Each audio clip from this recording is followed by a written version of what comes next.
Rokia i bisimila an ka kɛnɛ kan. An ka baro a bɛna boli ni togodala musow olu ni wagati yɛlɛma. Yala e bɛ mun de dɔn wagati yɛlɛma ni bolow kan ka kɛɲɛ ni togodala musow yɛrɛ ka taaɲɛ an'u ka baaraw ye? Aw ka wele sera ma ji a diyara n ye. O b'a yira k'a fɔ hali sa musow ka ko hami bɛ aw la. Ka d'a kan ne yɛrɛ bɛ baara kɛ bolo min kan o banba bɛ taa togodala musow de ka koɲɛw kan. Sabula n bɛ a baara kɛ so bulon na n'o ye secteur du développement rural ye. Nka ka kɔ o ɲɛ Mali tun ye ta k'an bila Mali musow kunna ko fɛn o fɛn n'olu ka degun ye an ka ɲɛɲini u fɛ an ka u dɛmɛ a la gouvernement ka yamaruya kɔnɔ pour que dɛmɛ bɛ se ka ta k'u sɛgɛrɛ. O hukumu kɔnɔna la ni san damadɔ in na an y'a ye k'a fɔ yɛlɛmɛ bɛ ka don togoda ko la diɲɛ yɛrɛ fan bɛɛ la n'o bɛ taa ka taa waati yɛlɛmɛ kan n'o ye changement climatique ye. O bɛ don togodala musow ka hukumu kɔnɔna la n'o bɛ se ka taa kɛ tigitigi u ka sɔrɔ yɛrɛ ye parce que olu ka fɛn bɛɛ de bɛ bɔ dugukolo la. Ni min tɛ dugukolo sanfɛ ayiwa o bɛ sɔrɔ ba kɔnɔnaw la wali kelen u ka bagan maraw la.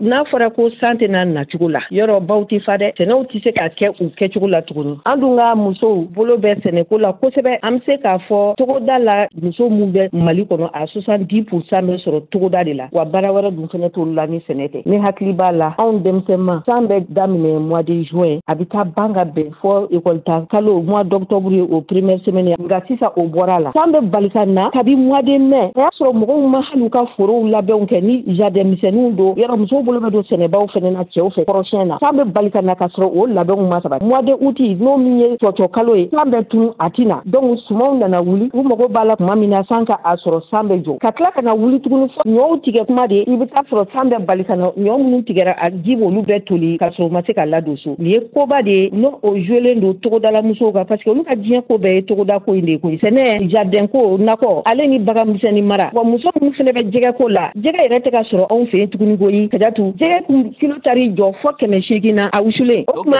a jɛgɛtigi min bɛ kɛ n'a la o ye fɔ 1000 ni. Tiɲɛ yɛrɛ la jɛgɛ kilo mana taa se fo 1000 kɔfɛ o bɛ gɛlɛya natigiw ma n'o ye musow ye o ka gɛlɛn kosɛbɛ. Donc sɔrɔ dɔgɔyara a da gɛlɛya la nin bɛɛ de bɛ changement climatique kɔ dɛ. N kan ka na yɔrɔ mun na n'a ka mari ninnu fa sari jida ninnu fa ni jɛgɛ bɛ sɔrɔ ka caya changement climatique y'a kɛ ji tɛ caya kungo kɔnɔ tuguni ka ji sigi yɔrɔ caya jɛgɛ ka caya jɛgɛmisɛnw ka sɔrɔ donc nin bɛɛ ye kɔlɔlɔ de ye ka taa se togodala musow ma. Komi aw de n'u bɛ baara kɛ ɲɔgɔn fɛ aw bɛ siraw de bila u kɔrɔ ayiwa yala misaliyala i bɛ se ka taabolo dɔw jateminɛ aw bolo yaasa ka se ka muso ninnu dɛmɛ parce que ne ninnu ko ninnu kɔlɔlɔ ninnu nana kɛ u kan tan an ye kɔlɔsili kɛ caman b'a sigiyɔrɔ de bila dayirimɛ bɛna ɲini yɛrɛ nata ma u bɛ taa fan wɛrɛ de fɛ o fana bɛ na ni gɛlɛyaba wɛrɛw ye u ma n'u ma kɛ sarakadelilaw ye u bɛ taa kɛ fɛn wɛrɛw ye parce que u bɛ taa don yɔrɔ minnu na a bɛ gɛlɛya u bolo a tɛ nɔgɔya u bolo u bɛ taa kɛ baara ɲiniw ni fɛnw ye yala aw kɛlen bɛ ka hakili jagabɔ kɛ a ko la wa yaasa ka se ka solution dɔw sɔrɔ ninnu bɛ se ka to u sigiyɔrɔ la cogoya minnu na yala o dɔ siraw tigɛlen don aw bolo wa? Wulikajɔ caman de bɛ an ka jamana bolo an ka transition bolo sisan n bɛ min fɔ sisan nɔ wulikajɔ caman de bɛ an ka jamana kɔnɔ ne yɛrɛ bɛ se k'a fɔ kɛrɛnkɛrɛnnenya la développement rural la programme caman sɛbɛnna programme o programme n'a sɛbɛnna i b'a sɔrɔ volet genre b'a la sans exception projet foyi ma sɛbɛn ani programme de développement foyi ma sɛbɛn Mali la n'a bɛ senna ni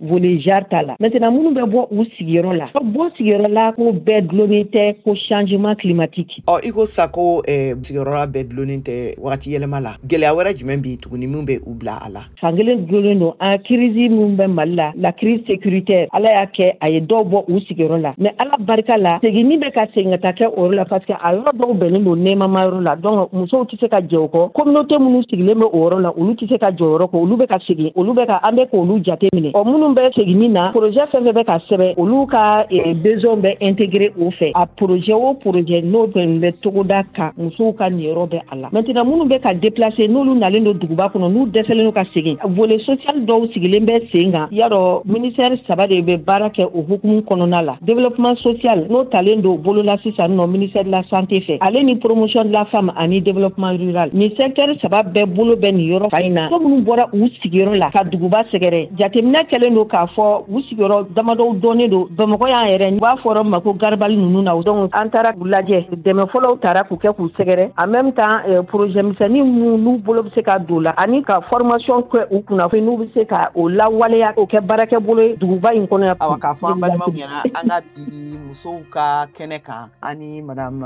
Rokia Danbele de tun bɛ ɲɔgɔn fɛ ale ye musow ka ɲɛmɔgɔyaso ani sɛnɛ sɛnɛkɛlaw ka ɲɛmɔgɔyaso n'a bɛ fɔ développement rural o ɲɛmɔgɔ dɔ ye a k'an bɛn tuma wɛrɛ